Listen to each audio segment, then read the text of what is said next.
Приветствую всех на игре «Города-реки». Наверняка многие из вас в детстве играли в эту замечательную игру на бумаге.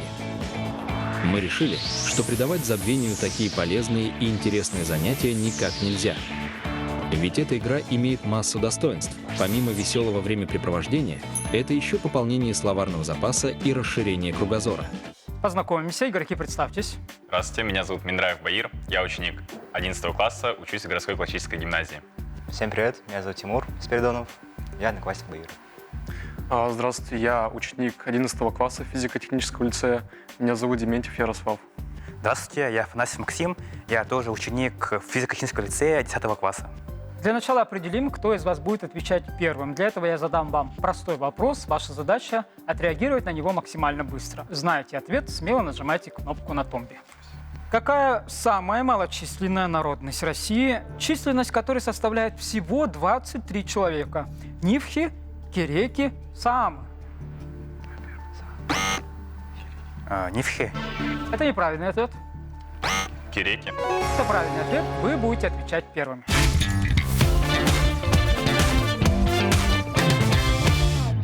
Игра проводится между командами, которые отвечают на вопросы по 4 блокам: город, регион России, страна и река.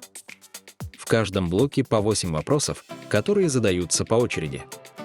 После зачитывания ведущим вопроса на обдумывание каждого ответа дается 20 секунд. В студии работает таймер. Если игроки сразу знают ответ, они могут не дожидаться окончания работы таймера и ответить на вопрос. За каждый верный ответ засчитывается 1 балл. Если игроки отвечают неверно, право ответа переходит к команде соперников.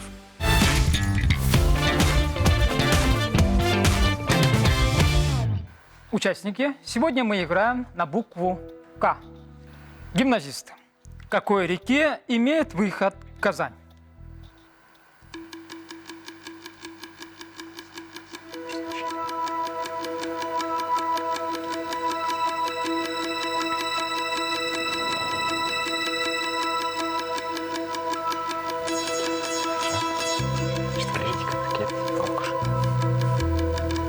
У тебя есть ответ или нет? Ответа нет. Нет правильного ответа. И даже попытки не будет. Керчь. Нет, это неправильный ответ. ФТЛ. Волга. Это правильный ответ. ФТЛ. Какое мифическое существо изображено на гербе города? Архонт, Василиск, Зеланд. Зеланд. Это правильный ответ. Гимназисты. Какой русский царь завоевал Казань в 1552 году? Иван Грозный. Правильный ответ – Иван Грозный. ФТЛ. Какой из архитектурных памятников Казани входит в число объектов всемирного наследия ЮНЕСКО? Казанский Кремль. Это правильный ответ. Гимназисты. Что из этого национальное татарское блюдо? Сагажа, кыстыбый, ширтан, как рискума. Кыстовый. Кыстыбый – это правильный ответ. ФТЛ. Кто из выдуманных персонажей живет в Казани? Кот-баюн, конь в пальто, золотая рыбка, конек-горбунок.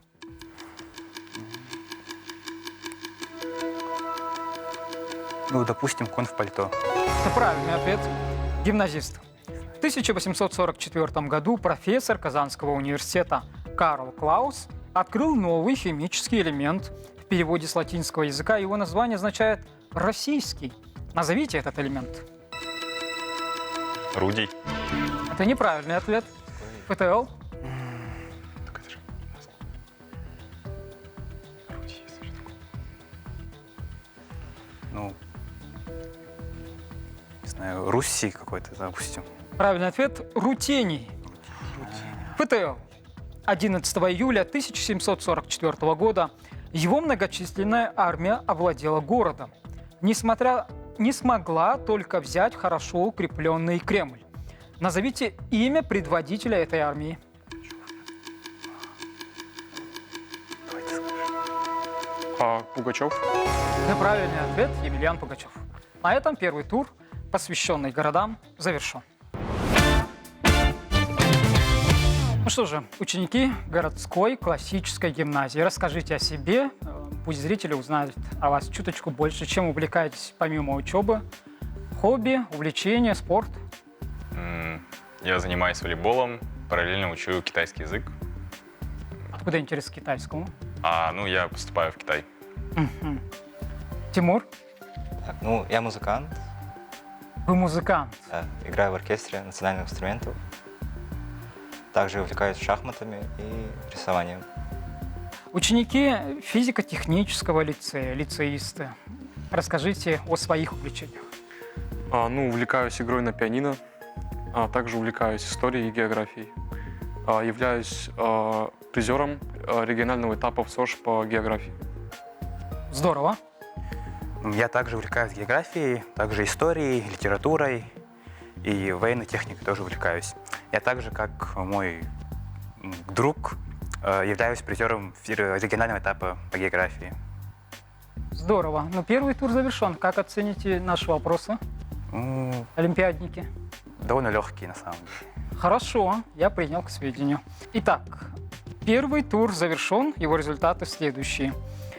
Городская классическая гимназия 2 правильных ответа, физико-технический лицей 5 правильных ответов. Мы переходим ко второму туру, который посвящен регионам Российской Федерации. Гимназисты. Столица Карачаево-Черкесии.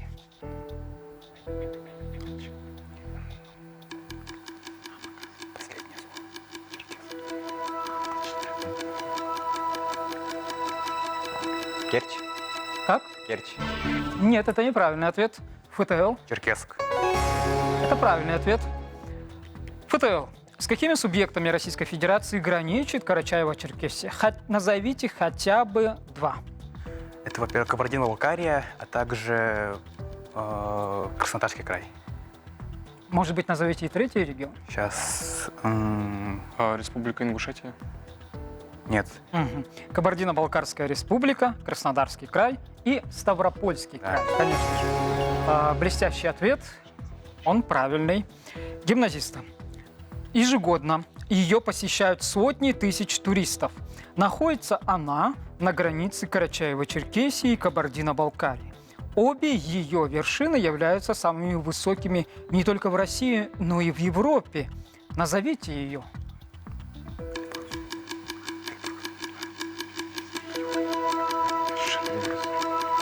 Это он.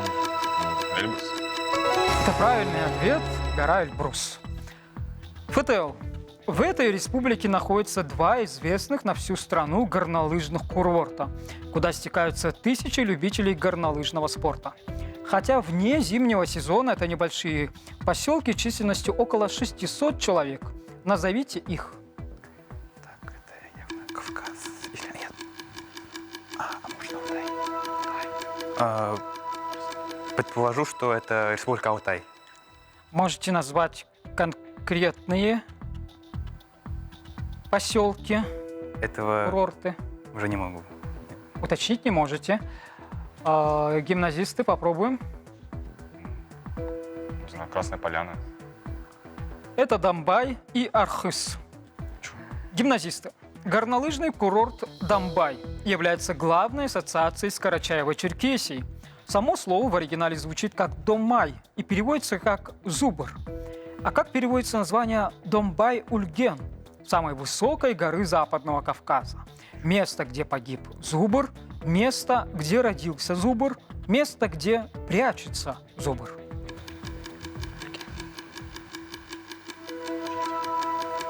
Якутский, это смерть. Место, где погиб зубр?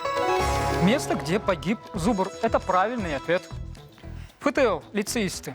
Карачаево-Черкесская республика – многонациональный регион. Здесь проживают представители 80 различных народов России. Больше всего среди них карачаевцев, черкесов, абазинов, нагайцев, русских и других. Язык какой из этих национальностей относится к тюркской семье языков? Нагайцев. Это неправильный ответ. Гимназисты. Черкесов? Правильный ответ – карачаевцы. Гимназисты. Этот промысел в Карачаево-Черкесии считается самым распространенным в России. Им тут занимаются целые семьи и даже проходят чемпионаты на скорость и аккуратность. О каком промысле речь? Небольшая подсказка. Это ремесло считается женским, и для него используют нити.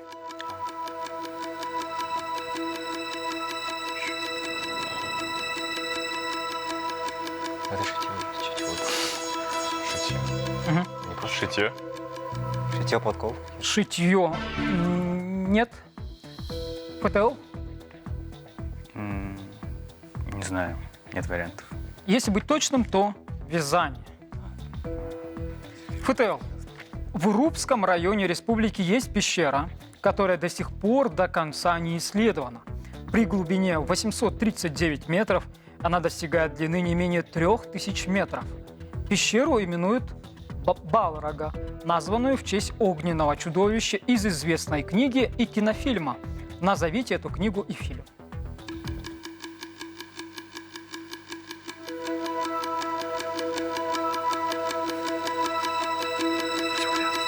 Это республика.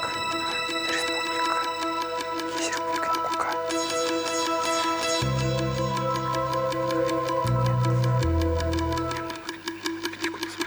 Время вышло. Нет ответа. Гимназисты? «Властелин колец». Конечно же, это «Властелин колец», и это огнедышащий демон Балрог. На этом второй тур завершен. Традиционный вопрос для наших участников. Какие регионы нашей необъятной страны вы успели посетить к своим юным годам? Ну, я посещал только Республику Бурятию, Московский край, Ленинградский. Ой, Московский край. Московская область, Ленинградская область. Все. Какой из этих регионов вам показался самым интересным, захватывающим, самым красивым, быть Ну, может? конечно же, это Республика Бурятия. Там у меня тут родители, там озеро Байкал. Я успел посетить Красноярский край, Новосибирск, Москву, Питер. Больше всего из этих регионов мне понравился Красноярский край. Почему? Удивительная природа, очень красиво. Ну я посещал, получается, Приморский край, Москву, Ленобласть и Санкт-Петербург. Что запомнилось больше всего? Наверное, Санкт-Петербург. Вот его изобилие вот этих культурных зданий очень вбивается в сознание. У меня довольно обширный список. Начнем, наверное, я был, во-первых, в Приморском крае, Владивосток, был в Иркутской области, в Амурской области, побывал в Новосибирской области, в Краснодарском крае, в Москве, в Московской области, в Ярославской области, в Ивановской, в Санкт-Петербурге, в Ленинградской области. Ну, во-первых, путешествие с семьей. И второе место, конечно, мы с классом на профориентационные курсы идем, ходим по достопримечательностям городов, по музеям, и главное, по университетам. Так, например, мы были в Санкт-Петербурге и в Казани с классом вместе. А также интересная история, как я побывал в Амурской области. Ну-ка. Меня позвали на запуск ракеты. Вы слышали, наверное, то, что первый якутский спутник Чолбон полетел? Вот я был на запуске этой ракеты, этого ракетоносителя. И так я побывал в городе Свободном, в Амурской области. А каким образом вы удостоились такого уникального приглашения? Ну, я в начале этого года вступил в кружок «Кванториум» детском в Дворце детства имени Авдеевой. И там показал себя хорошо. Меня мой учитель по информатике, который тоже там обучает, пригласил. Я с радостью принял приглашение. Это здорово, что в стране и в республике имеются такие уникальные возможности для нашего подрастающего поколения. Ну что же, а у нас удивительные, видимо, цифры. Результаты второго тура. Гимназисты 3 правильных ответа, ФТЛ 2 правильных ответа. Следующий тур посвящен странам, и мы снова же начнем с гимназистов.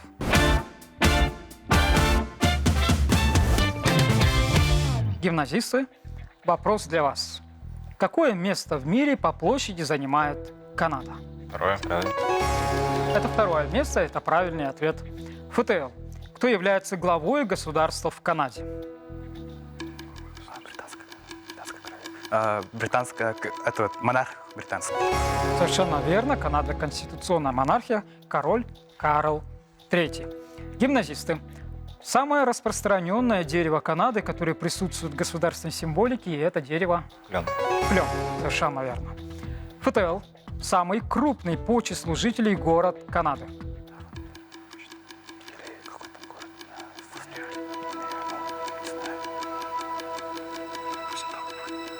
Оттава.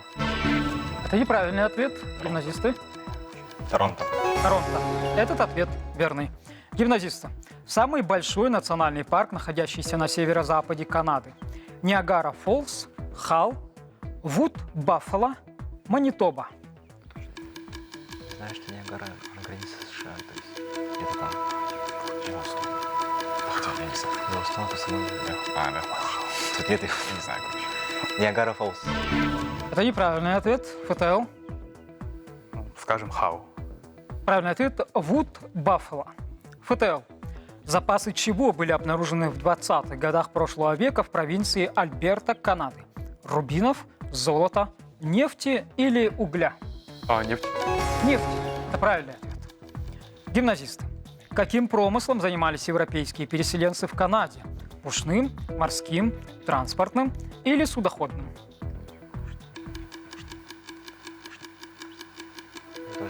Пушнин? Конечно, это пушнина, это правильный ответ. ФТЛ. Коренные жители Канады, живущие на крайнем севере, это... Инуиты. Это правильный ответ. На этом третий тур завершен.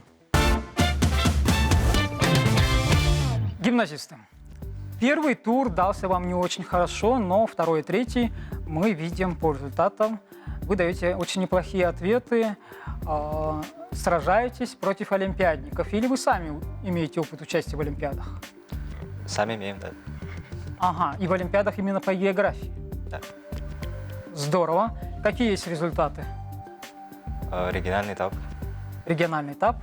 Призер? Да, Призер. 50. А у вас, Баир? Я нет. У вас нет. Ага. В общем, большая надежда и большая ответственность на олимпиаднике рядом, да, с вами? Хорошо, это ваш одноклассник. Он сдает географию, а я нет. Еще и так. Хорошо.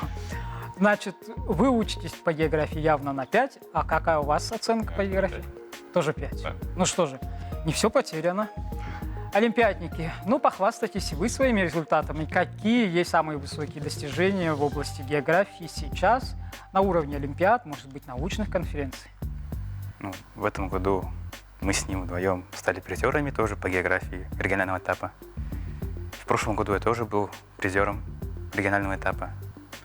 И вот все, наверное. Ну что же, желаем вам успехов, как и ученикам Якутской городской классической гимназии. Пока подведем результаты третьего тура. Гимназисты 4 правильных ответа, ФТЛ 3 правильных ответа. Мы переходим к четвертому туру, который посвящен рекам. Гимназисты, вопрос для вас. В Республике Татарстан эту реку называют Чулман, а удмурты используют название Камшур. О какой реке идет речь?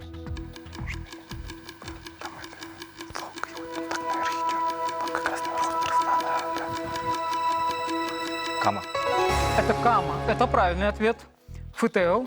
Какой из этих городов расположен на реке Кама? Казань, Уфа, Екатеринбург, Челябинск.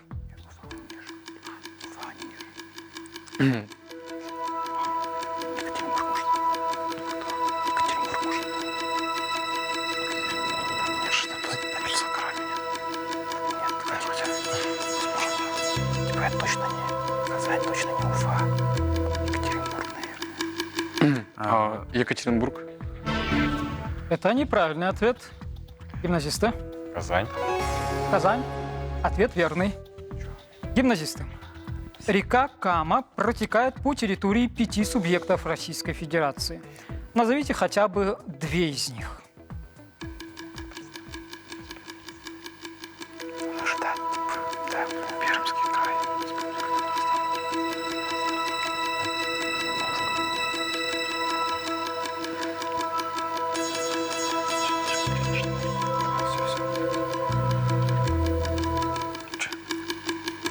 Ваше время вышло. И ваш ответ? Ну, Республика Татарстан. И...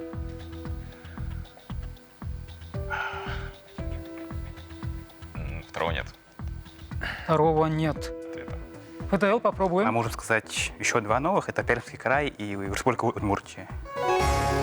Этот ответ мы засчитаем за правильный. Это Кировская область, Пермский край, Удмуртская республика, Башкортостан и Татарстан. ФТЛ. Почему географы называют Каму возвратной рекой?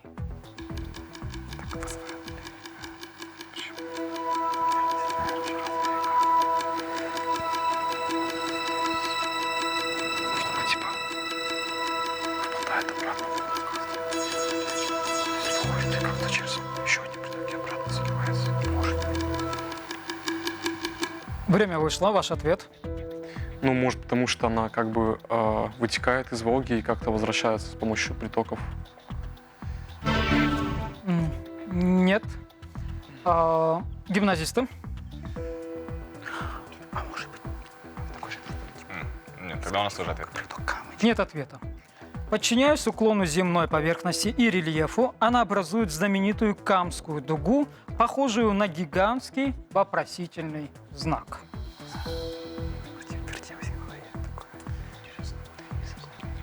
Гимназисты. Как называется самый крупный грызун Камского региона? Это животное в начале 20 века было почти полностью истреблено из-за ценного меха. Могу дать подсказку. Животные приспособлены к водному образу жизни.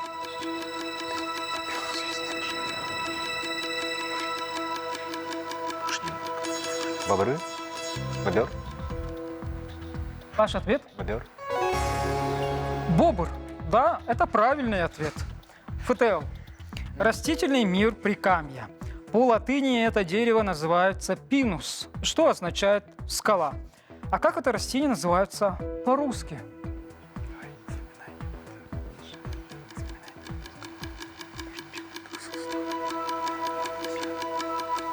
Сосна. Это сосна, это правильный ответ. Гимназисты. Какой известный писатель писал о реке Кама в своих произведениях?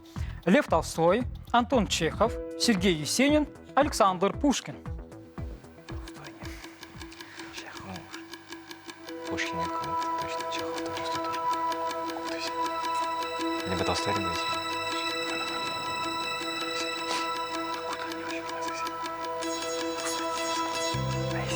Есенин. Есенин? Это неправильный ответ. ФТЛ. Чехов?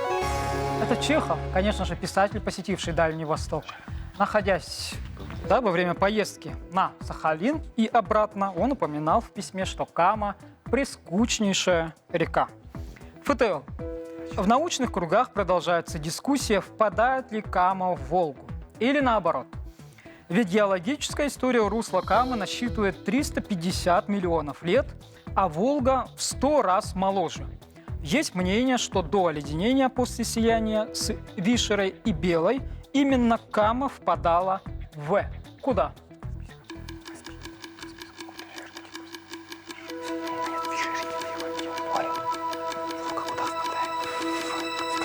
В Каспийском море? Это правильный ответ. На этом 4-й тур завершен. Игра для вас завершилась. Давайте поделимся своими ощущениями. Был ли для вас это первый опыт участия в телевизионных передачах, в интеллектуальных передачах, может быть, в квизах?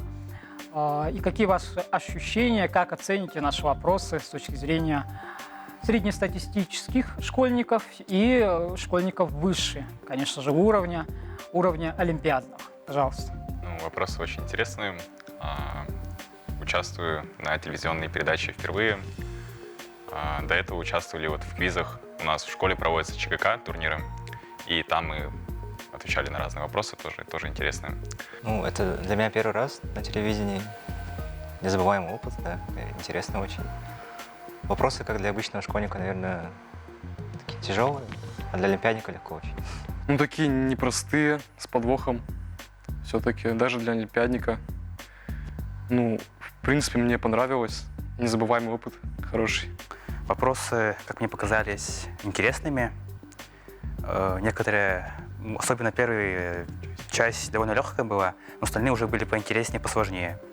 Ну, хотя, в принципе, могли бы на побольше вопросов ответить. Как-то иногда глупо ошиблись некоторых вопросов, но так, в основном, да, интересные, да, тоже такие сложные вопросы. Особенно для, наверное, обычных школьников, которые особо не увлекаются этим. Ну, а для нас самыми интересными оказались, конечно же, вы сами. Четвертый тур завершен со следующим результатом. Городская классическая гимназия 3 правильных ответа, физико-технический лицей 4 правильных ответа. В целом за игру результаты следующие. Гимназисты 12 правильных ответов, ФТЛ 14. Ну, победа за ФТЛ пока что на сегодня, можно даже руку действительно пожать друг другу в союзе. Спасибо за игру. Хорошая игра. Хорошая игра. Желаем вам успехов в учебе. Ну, а на сегодня все. Спасибо за игру. До свидания. До свидания. Спасибо вам. До свидания. Это игра «Города-реки». Игра, в которой мы узнаем о мире и о друг друге чуточку больше. Хотите сыграть? Тогда мы ждем вас.